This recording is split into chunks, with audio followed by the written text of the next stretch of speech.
Olá, meus amados irmãos e irmãs, professores e alunos da Escola Bíblica Dominical. Eu vos cumprimento com a santa e gloriosa paz do nosso amado Salvador Jesus Cristo. É com grande prazer e alegria que estamos aqui mais uma vez para darmos continuidade ao estudo do quarto trimestre de 2023, no qual estamos estudando sobre até os confins da terra, pregando o Evangelho a todos os povos até a volta de Cristo. Nesta oportunidade, estudaremos a lição de número 6, que tem como título Orando, Contribuindo e Fazendo Missões. Quero agradecer a todos vocês que estão conosco neste canal. Peço que compartilhe esta aula com outros professores e alunos. E quero dizer para você que todas as aulas anteriores deste trimestre estão disponíveis para você. Desde a primeira até a quinta aula você pode encontrar aqui no nosso canal essas lições que foram preciosíssimas para nós, porque estamos tratando de um assunto precioso, que é missões. Missões é a tarefa principal da Igreja do Senhor Jesus Cristo. Então já estudamos a Grande Comissão, um enfoque etnocêntrico. Já estudamos missões transculturais, a sua origem na natureza de Deus. Já estudamos missões transculturais no Antigo Testamento. Já estudamos missões transculturais no Novo Testamento. Já estudamos uma perspectiva pentecostal de missões. E hoje falaremos dessas 3 atividades que são conhecidas quando falamos de missões: orar, contribuir e ir. E fazer missões. Dito isto, nós queremos então agora orar ao Senhor e pedir que Ele nos abençoe durante esta exposição. Oremos ao Senhor. Pai, no nome de Jesus te agradecemos pela oportunidade que temos de estar mais uma vez, Senhor, chegando até os nossos irmãos e irmãs através deste canal. Que o Teu Espírito possa nos conduzir em tudo que iremos falar. Assim oramos e te agradecemos no nome de Jesus. Amém e amém. Vamos então, irmão, para a nossa aula e sempre começamos com o nosso texto áureo. O nosso texto áureo se encontra no livro do profeta Isaías, capítulo de número 6, versículo de número 8. Um texto muito conhecido para quem está sempre voltado para o trabalho de missões. Isaías, capítulo 6, versículo 8 diz: Depois disso, ouvi a voz do Senhor que dizia: A quem enviarei? E quem há de ir por nós? Então disse eu: Eis-me aqui, envia-me a mim. Repetindo: Depois disso, ouvi a voz do Senhor que dizia: A quem enviarei? E quem há de ir por nós? Então disse eu: Eis-me aqui, envia-me a mim. Vamos à nossa verdade prática? Nem todos são chamados para ir ao campo missionário, mas todos têm a responsabilidade de orar e contribuir com essa obra. Repetindo, nem todos são chamados para ir ao campo missionário, mas todos têm a responsabilidade de orar e contribuir com essa obra. Prosseguindo, vamos à leitura bíblica em classe, que se encontra na carta que Paulo escreveu aos Efésios, no capítulo 6, os versículos 18 a 20. Vamos, pois, a essa leitura. Diz assim a palavra do Senhor: Orando em todo tempo, com toda oração e súplica no Espírito, e vigiando nisso com toda perseverança e súplica por todos os santos, e por mim, para que me seja dada no abrir da minha boca a palavra com confiança, para fazer notório o mistério do Evangelho, pelo qual sou embaixador em cadeias, para que possa falar dele livremente como me convém falar. Continuando, vamos aos objetivos da nossa lição. Primeiro, expressar a importância da oração pela causa de missões. Segundo, pontuar a bênção de contribuir para missões. Terceiro e último objetivo, refletir a respeito da vocação missionária. Repetindo então, primeiro, expressar a importância da oração pela causa de missões. Segundo, pontuar a bênção de contribuir para missões. Terceiro, refletir a respeito da vocação missionária. Repito aqui o que tenho falado nas lições anteriores. Caro professor, não deixe de abordar todos os tópicos da lição, ainda que de forma abreviada, porque fazendo isso você atingirá os objetivos de cada tópico e, consequentemente, os objetivos da lição. Vamos à nossa introdução e recomendo a você, meu caro professor, que você tenha em mãos, se possível, a revista da Escola Dominical e uma canetinha e à sua mão também um exemplar da Bíblia Sagrada, porque certamente faremos conferências de alguns versículos, assim o professor deve agir para que ele esteja apto para lecionar. É preciso anotar, destacar, para que você possa, no momento da exposição, apontar aquelas partes das lições que são mais importantes. Então, canetinha na mão, revista na mão, Bíblia bem perto de você e vamos então para a nossa lição. Introdução. Ide por todo mundo, pregai o evangelho a toda a criatura. Isso está em Marcos capítulo 16, versículo 15. Nosso comentarista diz o seguinte: essa passagem bíblica e outras referências ao longo do Novo Testamento mostram que a prioridade da Igreja do Senhor Jesus Cristo é a evangelização do mundo. Esse compromisso com o chamado à evangelização mundial exige 3 ações distintas. Quais são? Primeira, orar. Segunda, contribuir. Terceira, ir, ou seja, exercer o chamado, exercer uma chamada específica. Falaremos disso no final.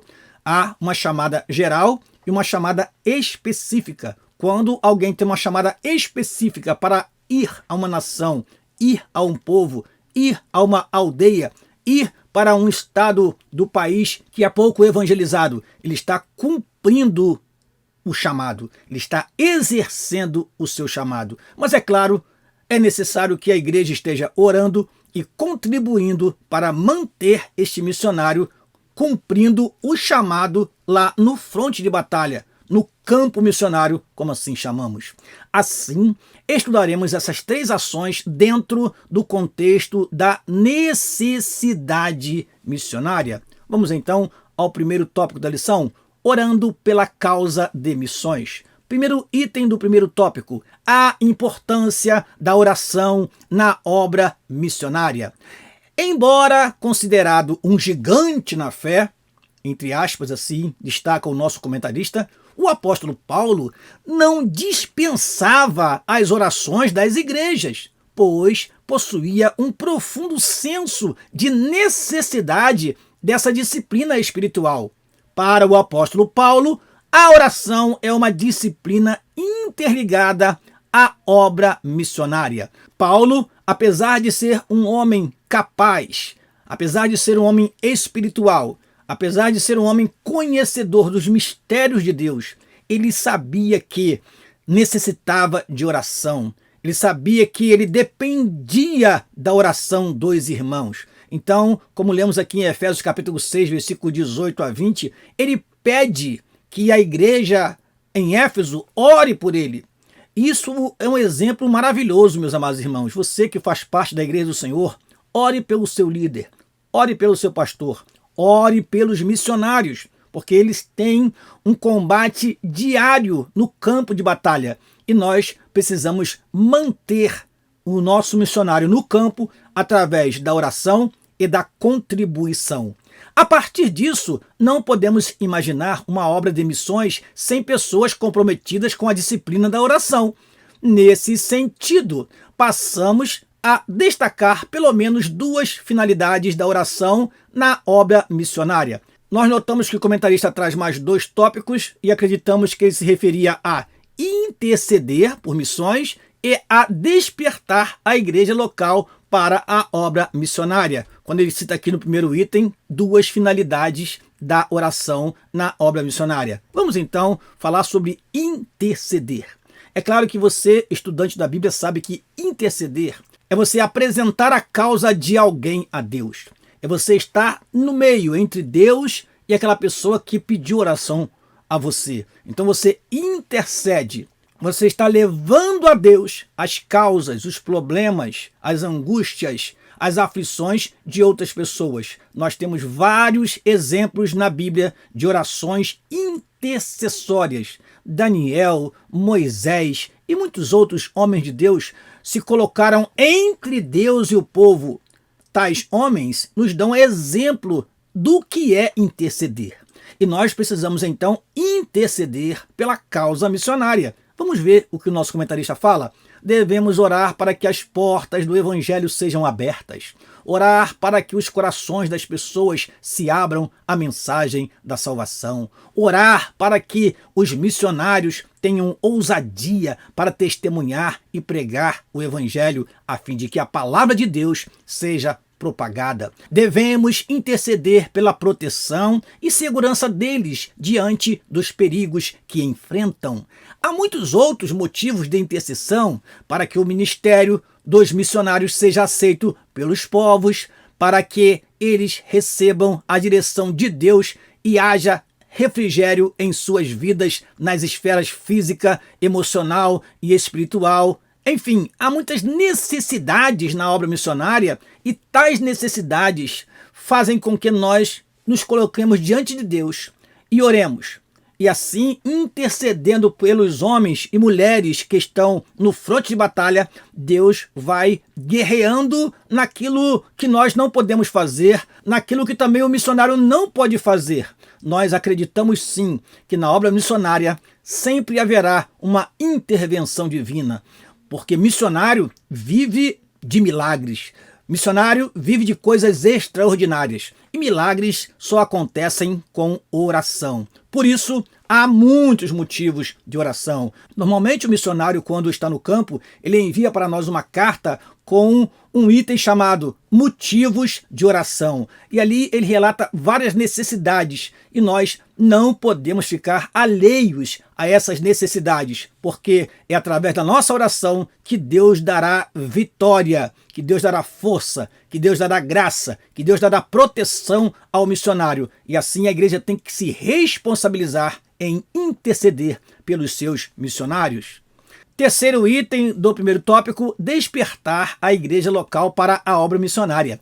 A disciplina da oração missionária aumenta o desejo de o crente fazer algo no sentido de levar a salvação para os perdidos e até mesmo de ser enviado ao campo missionário. Assim, nós não oramos apenas para os missionários que estão no campo serem protegidos, guardados, terem sucesso no seu trabalho, nós oramos também para que a igreja local seja despertada e assim outros missionários e missionárias podem surgir também através desta oração. Nesse aspecto, é interessante destacar que os mesmos crentes que deveriam orar por ceifeiros, em Mateus capítulo 9, versículo 35 a 38, são os que foram enviados por Jesus para a ceifa em Mateus capítulo 10. Por isso, um grande líder de missões certa vez disse: se mais crentes se pusessem de joelhos em oração, mais crentes se poriam em pé na evangelização. Vou ler novamente essa frase, é muito interessante. Se mais crentes se pusessem de joelhos em oração, mais crentes se poriam em pé na evangelização. O nosso comentarista diz apenas que foi um grande líder de missões. E nós fomos buscar para você, meu caro professor e aluno, quem foi esse grande líder que proferiu esta palavra. Então temos aqui uma tela complementar para que você possa entender isto. A frase citada na lição é frequentemente atribuída a Hudson Taylor. Quem foi este homem? Um missionário cristão britânico que desempenhou um papel significativo na missão cristã na China durante o século XIX. Essa citação enfatiza a importância da oração como um catalisador para a ação missionária e tem inspirado gerações de cristãos a se envolverem na obra missionária em todo o mundo. Taylor foi o fundador da Missão do Interior da China, CIM, e era conhecido por sua ênfase na oração e no avanço da obra missionária. Embora a frase possa ter sido adaptada ao longo do tempo, isso é muito normal acontecer, ela encapsula bem o coração e a visão de Taylor para o papel da oração na obra missionária. Assim temos proferidas dos lábios deste grande missionário e homem de Deus esta frase que é motivadora. E aqui o texto chega a dizer catalisadora para a obra de missões e ela tem um viés direcionado à oração e ao trabalho de missões realmente. Se mais crentes estiverem orando, mais crentes estarão evangelizando. Então, se a igreja quer de fato avançar na obra missionária, deve principalmente e primordialmente, podemos dizer assim, orar, porque a oração quebra barreiras, a oração quebranta corações, a oração move as mãos de Deus. A oração,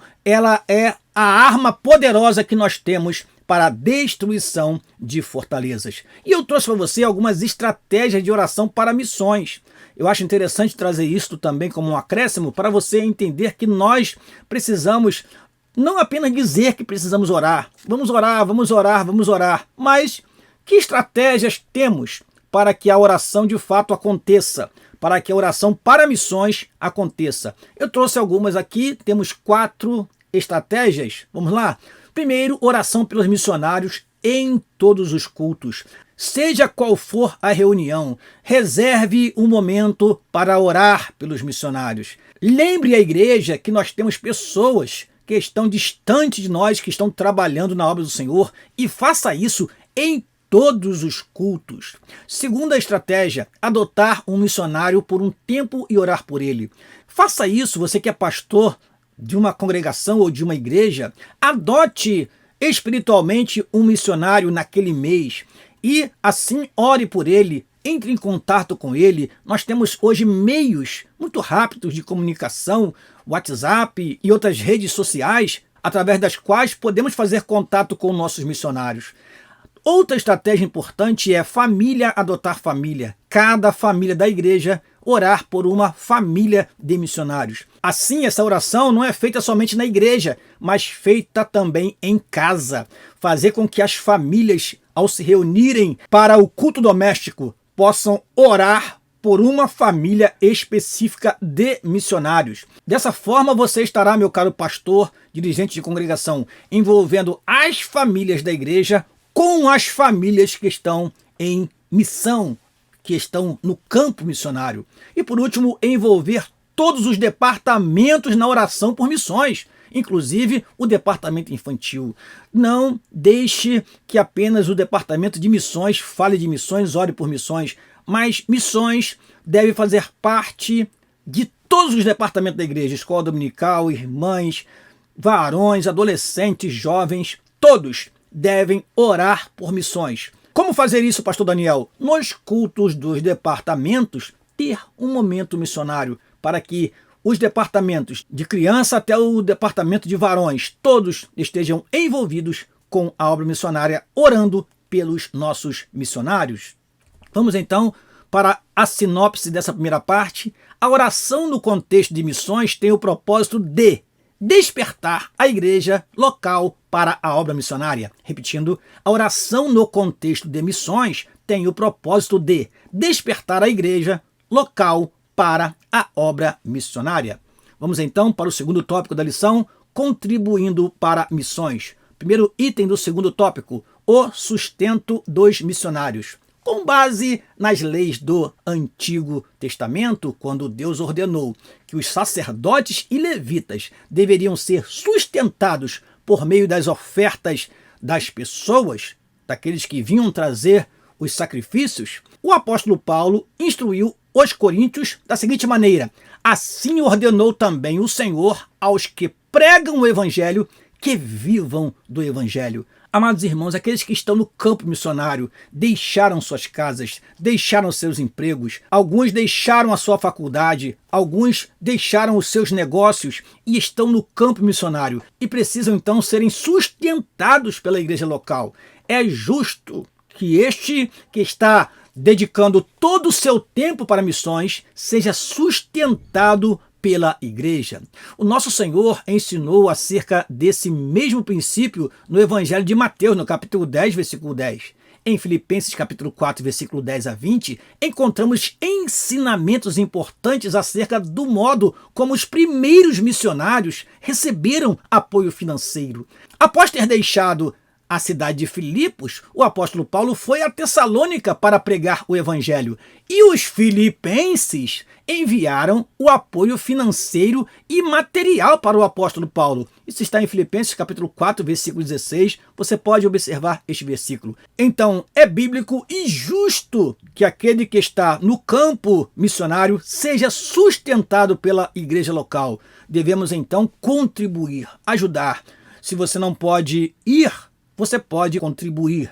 Se você, porventura, em algum momento, você não pode contribuir, está desempregado, você pode orar. Mas não deixe de atuar na área missionária em algumas dessas funções, porque a obra do Senhor precisa ser feita e nós somos os responsáveis pela evangelização do mundo. Assim o Senhor nos comissionou. Segundo item do segundo tópico, contribuir para missões é juntar tesouros no céu. Em Mateus capítulo 6, versículo 20, lemos: mas ajuntai tesouros no céu, onde nem a traça nem a ferrugem consomem, e onde os ladrões não minam nem roubam. Esse versículo revela um contexto de quem domina o coração do ser humano. Quem domina o seu coração? É Deus ou é Mamon? É Deus ou as riquezas? Ora, se é Deus quem domina o seu coração, você há de depositar no céu. Ou seja, você há de ajuntar tesouro no céu. Não é errado economizar, não é errado juntar dinheiro para um benefício específico. Não, de modo algum. Mas é errado sim deixar de contribuir para a obra do Senhor, ser egoísta, egocêntrico. Assim, contribuir para missões é realmente depositar no céu, é ter um tesouro no céu. Nesse sentido, podemos afirmar que quem financia a obra missionária está ajuntando tesouro no céu, pois sua atitude faz com que resultados extraordinários sejam reconhecidos na eternidade. Por isso, somos convidados a ser participantes na cooperação financeira do anúncio do evangelho, como os filipenses eram no ministério do apóstolo Paulo. Dando continuidade, terceiro item do segundo tópico, contribuir para missões é um privilégio. Não há privilégio maior do que saber que por meio da nossa contribuição financeira, Bíblias estão chegando a lugares que nunca ouviram falar do evangelho. Vidas estão sendo alcançadas na África, na Europa, no outro lado do mundo. Irmãos, isso é maravilhoso. Nós fazemos parte de uma igreja essencialmente missionária, a Assembleia de Deus do Culubandê. E a nossa igreja tem missionários na África, a nossa igreja tem missionários na Europa, a nossa igreja tem missionários também na América do Sul. Como é gratificante, irmãos, ver crianças sendo educadas através do trabalho missionário, pessoas indo ao batismo em águas, multidões indo ao batismo em águas e se convertendo ao Senhor, dando testemunho. Isto é maravilhoso, meus amados irmãos. Quando você contribui para missões, você está contribuindo para que essas pessoas continuem trabalhando, tirando pessoas do anonimato, como acontece na África, e dando a estas pessoas melhores condições de vida e ainda mais acesso à salvação através da pessoa do Senhor Jesus Cristo. Você e eu, contribuindo com missões, fazemos com que os missionários permaneçam realizando o seu trabalho. Se nós deixarmos de contribuir, os missionários terão que deixar o campo missionário e aí aquelas pessoas deixarão de receber a palavra do Senhor, a instrução tão maravilhosa que estão recebendo e fazendo com que aquela sociedade seja outra, completamente outra, através do trabalho missionário. Então, contribua com missões. Participar dessa cooperação é um privilégio espiritual. Se não podemos participar de maneira presencial, podemos fazer de maneira financeira. Assim podemos cooperar na propagação do evangelho até os confins do mundo. E eu trouxe para você também, nesta parte da lição, estratégias de contribuição para missões. Porque é importante alertar os irmãos que nós não podemos apenas dizer vamos contribuir. E alguém pode perguntar como? Então, o como nos leva às estratégias de missões. E aí eu trouxe para você algumas estratégias, 6 estratégias. Todas elas são usadas pela nossa igreja, Assembleia de Deus do Culubandê. Todas elas têm gerado ótimos resultados. E se na tua igreja você precisa dinamizar o trabalho de missões, eu te recomendo a adotar uma, duas ou quem sabe todas as estratégias que nós apresentaremos agora para você. A primeira é carnê de missões. Fazer carnê de missões é uma forma de dinamizar a contribuição para missões. Este carnê, a pessoa coloca o valor que quiser colocar. Ele então se compromete em todos os meses dar a sua contribuição através do carnê de missões junto com o seu dízimo. Isso faz com que a igreja receba, além da contribuição do dízimo, uma contribuição adicional destinada estritamente para missões. Então, carnê de missões é uma estratégia de arrecadação muito eficiente. Segunda estratégia que eu apresento são ofertas específicas recolhidas em culto de missões. Fez o culto de missões, então a oferta daquele culto vai para as missões. Vai ser destinada aos missionários que estão no campo. Terceira estratégia, destinação de percentual da arrecadação total mensal da igreja para missões. Ora, a igreja arrecada um valor. Você, como pastor presidente ou como pastor local, tendo autonomia para isso, pode destinar um valor da arrecadação total para missões. Nossa igreja adota essa estratégia. Nós temos um percentual que nós separamos, as congregações separam para missões. Então, isso é importante porque temos então sempre recursos para a obra missionária. Destinar percentual da arrecadação total mensal da igreja para missões é uma estratégia excelente. E digo mais, meus amados irmãos, se missões é a prioridade da igreja, nós devemos sim destinar um valor específico para essa prioridade. Às vezes nós gastamos tanto dinheiro com outras coisas na igreja, gastamos tanto dinheiro com um pregador, com um cantor, e às vezes o dinheiro que gastamos com estes convidados é muito superior ao que nós destinamos para as missões. Será que não deveríamos repensar esta forma de destinação dos nossos recursos? Quarta estratégia, feira com comidas típicas. Nós temos na nossa igreja a Feira das Nações, que acontece todos os anos. Você pode, meu querido irmão, para dinamizar o trabalho de missões, para despertar os irmãos para missões e também levantar recursos para a obra missionária, estabelecer uma data específica no ano para realizar uma feira com comidas típicas. Outra estratégia é cantina com recursos destinados a missões.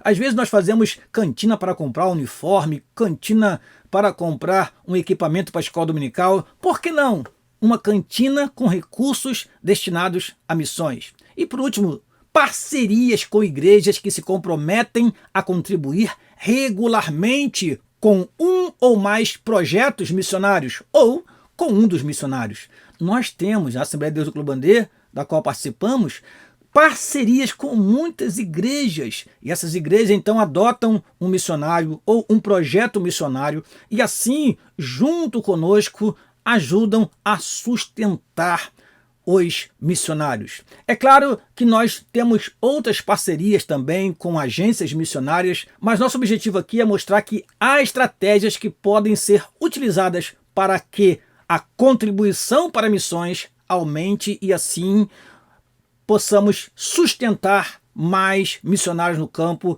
e assim também os missionários sejam bem atendidos, tendo recursos destinados especificamente para a obra missionária e para eles que necessitam também da contribuição para o sustento e para algo mais que porventura eles tenham necessidade para realizar um bom trabalho. Prosseguindo, vamos à sinopse dessa segunda parte. Quando o crente contribui para a obra missionária, ao mesmo tempo está ajuntando tesouro no céu. Repetindo, quando o crente contribui para a obra missionária, ao mesmo tempo está ajuntando tesouros no céu. Vamos então para o terceiro e último tópico da lição, a chamada para ir. Orar, contribuir e ir. Vamos ao primeiro item do terceiro tópico. Deus quer usar cada crente. Todo cristão deve estar pronto para ir e fazer o trabalho missionário, levando as boas novas de salvação aos moradores do campo e da cidade, aos estudantes, donas de casa, órfãos, profissionais liberais, deficientes físicos, prostitutas, homossexuais, dependentes químicos, enfim, tantos grupos que o Senhor nos proporcionar. Veja que é interessante essa parte da lição, porque nós estamos falando aqui de fazer missões no sentido amplo, ir. Eu posso não ir ao campo missionário distante, mas eu posso ir na vizinhança, eu posso ir no meu bairro, eu posso ir na evangelização que a minha igreja promove toda semana ou quem sabe uma vez no mês. Eu posso ir na casa do meu vizinho e convidá-lo para o culto e ele ir para a igreja e aceitar a Jesus como Salvador. Então, nós podemos ir em vários lugares, não especificamente no campo distante do outro lado do oceano. Deus deseja usar a sua igreja em todos os lugares: hospitais, presídios, albergues, ilhas, aldeias indígenas, vilas, cidades, campos, praças, eventos em massa, individual.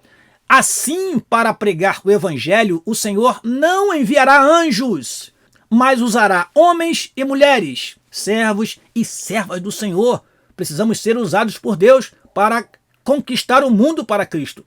Todavia, há um preço a pagar, ou seja, a obediência à chamada missionária. Deus nos enviou, Deus nos comissionou, Deus capacitou a sua igreja. Na semana passada, falamos sobre uma perspectiva pentecostal de missões e vimos como o Senhor capacitou a igreja e como o Espírito Santo é importante na obra da evangelização. Ora, estamos capacitados. E agora, vamos ficar dentro dos templos apenas adorando a Deus e não ir em busca das almas que estão perdidas? É hora de despertarmos para a realidade que nós estamos vivendo. Uma igreja não pode ficar apática ao trabalho de missões. Ela precisa estar despertada, ser fervorosa em busca das almas que estão perdidas. Vamos ao segundo item do terceiro tópico, a chamada missionária. Nas Escrituras vemos que Deus chama pessoas para uma grande obra. Nós temos aqui o profeta Isaías, que foi chamado por Deus no templo enquanto adorava, e Jonas, que recebeu um chamado específico para uma cidade específica, Nínive. Agora, irmãos, é claro que nós temos várias chamadas no Antigo Testamento. Você deve se lembrar de algumas. Por exemplo, Moisés foi chamado por Deus para tirar o povo de Israel do Egito. Samuel foi chamado por Deus para ser sacerdote no lugar de Eli. Você deve se lembrar também de Eliseu, que foi chamado por Deus para ser profeta no lugar de Elias. E muitos outros, Jeremias, que é citado também na nossa revista. Enfim, muitas foram as chamadas específicas do Antigo Testamento. Agora, quando chegou no Novo Testamento, o que temos? O Senhor Jesus chamou seus discípulos quando a maioria deles ainda exercia uma tarefa profissional. O apóstolo Paulo foi chamado enquanto viajava para Damasco. Deus chama, Deus convoca. Agora, vejamos o seguinte. Aqui podemos perceber que não existe um único padrão de chamada missionária, mas é de suma importância reconhecer que a chamada para qualquer tipo de serviço relacionado ao reino de Cristo vem do próprio Deus. E aí nós acrescentamos, meus amados irmãos, a seguinte informação: devemos observar que há uma chamada geral e uma chamada específica. A chamada de Paulo, por exemplo, foi bem específica. Olha o que diz Atos capítulo 9, versículo 15. Disse-lhe, porém, o Senhor: vai, porque este é para mim um vaso escolhido para levar o meu nome diante dos gentios e dos reis e dos filhos de Israel. E foi exatamente isso que aconteceu na vida do apóstolo Paulo.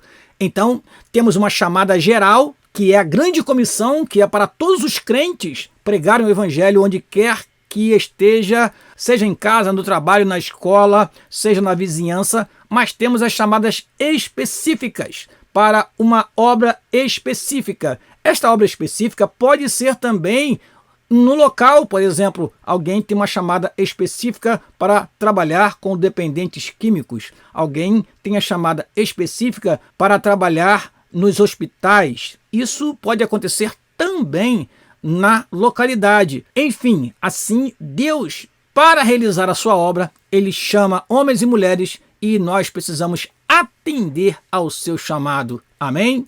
Vamos prosseguir. Terceiro item do terceiro tópico: caráter e testemunho na obra missionária.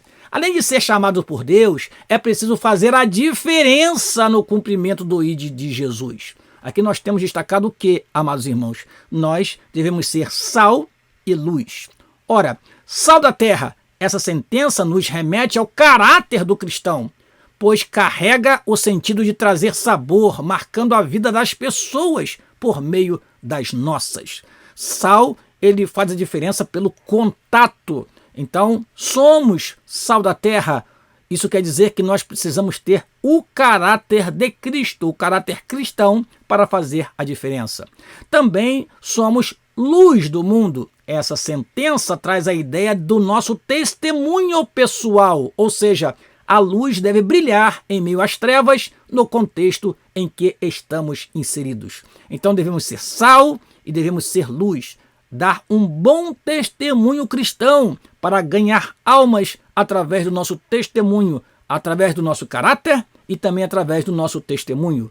Continuando, o perfil do vocacionado é o quarto item do terceiro tópico. Podemos dizer que há um conjunto de competências necessárias ao desempenho do chamado missionário. Aqui a lição nos traz algumas dessas competências. Primeiro, ser escolhido por Deus. Isso é inegociável. Você tem que ter consciência da chamada divina, da vocação que Deus tem para contigo, meu amado irmão e irmã. Não ser neófitos, ou seja, novo convertido, alguém que não tenha experiência. É claro que isso vai dar maus resultados quando chegar no campo missionário. Cheio do Espírito Santo, condição que nós estudamos na semana passada. Reconhecido pela igreja. Ora, como eu posso ser enviado se a igreja não me reconhecer? Porque ela é quem vai me sustentar. Então eu preciso ser reconhecido pela igreja, porque a igreja é quem vai orar por mim e me sustentar através da contribuição, se assim eu realmente demonstrar que sou chamado por Deus, que tenho maturidade para fazer a obra de missões e já esteja revestido do Espírito Santo para enfrentar as dificuldades que o campo sempre tem. Ser aprovado nas tarefas locais. Alguns querem fazer missões, mas nunca evangelizou nem o vizinho, nunca evangelizou nem na sua cidade. E isso acaba se refletindo no campo missionário, porque ele não teve a prática de missões na sua região, não teve a prática de missões na igreja local. E como vai praticar missões no campo missionário? Enfim, é preciso ser aprovado nas tarefas locais, estar preparado espiritualmente, intelectualmente, psicologicamente e transculturalmente. Ou seja, é preciso que haja um preparo. Não se lança ninguém no campo missionário para ver o que vai acontecer. Pelo contrário, o trabalho de missões é um trabalho que precisa de planejamento, organização, para que tenha ótimo resultado. Além de testados, eu corrijo aqui, irmãos, uma parte da lição. Eu vi que está com um erro na frase e fiz uma pequena correção. Além de testados, os cumpridores dos pré-requisitos acima devem depender de Deus e perseverar nele. Não tem como fazer missões sem ser completamente dependente de Deus. O missionário, ele sabe, ele tem consciência que ele é um dependente de Deus. Todo missionário que conhecemos, que está no campo há mais de 5, 10 anos, tem essa experiência da dependência de Deus. Deus dá a provisão quando parece que não vai surgir provisão de lugar algum. Deus dá respostas quando parece que ninguém mais vai dar a atenção a ele naquele momento no campo missionário. Enfim, depender de Deus é algo importantíssimo na vida de um missionário. Sinopse desta última parte da lição: por intermédio da chamada missionária, Deus quer usar cada crente no campo. Repetindo, por intermédio da chamada missionária, Deus quer usar cada crente no campo. Vamos à nossa conclusão? Nosso propósito é que, a partir desta lição, cada aluno tome uma atitude de fé e se comprometa com a obra missionária. Você pode, meu caro professor, perguntar ao seu aluno: você está comprometido com a oração e com a contribuição para que a obra de missões tenha crescimento, para que os missionários tenham sustento, para que a igreja possa alcançar os confins da terra? Você pode fazer essa pergunta no final desta aula. que se coloque à disposição para se dedicar ao menos em uma modalidade da obra missionária: orar, contribuir ou ir. A Igreja de Cristo tem a incumbência divina de perseverar na proclamação da mensagem de salvação a toda criatura. É tempo de salvação e Deus conta conosco para expandir o seu reino no mundo. Amém. Não perca a próxima lição, a 7ª lição do 4º trimestre de 2023, na qual falaremos sobre a responsabilidade da igreja com os missionários. Eu agradeço a todos vocês que estão conosco até este último momento desta aula. Peço a você que continue conosco. Nas próximas semanas estaremos aqui novamente trazendo as lições 7 até a última lição, a 14ª lição deste trimestre. E eu conto com a sua oração e eu conto com o seu compartilhamento também. Vamos fazer com que outras pessoas tenham contato com o conteúdo dessa lição? Então, aproveite que você assistiu até agora e compartilhe com seu irmão, com a sua irmã, no grupo do WhatsApp, no grupo da classe da escola dominical, no grupo dos pastores. Compartilhe, faça com que esta aula chegue a outros irmãos e assim alcançaremos mais pessoas, é claro, e mais importante do que isso, outras pessoas terão contato com esta lição que, como você viu, teve algumas correções importantes no texto. São observações que fazemos que talvez passe desapercebidas de alguns professores e alunos. Então, valorize este material que estamos deixando para você e nos ajude então. E peço mais uma vez que continue orando por nós e que Deus possa te abençoar, caro professor e professora, aluno e aluna da Escola Bíblica Dominical. Deus te abençoe em nome de Jesus e até a próxima semana. Amém e amém.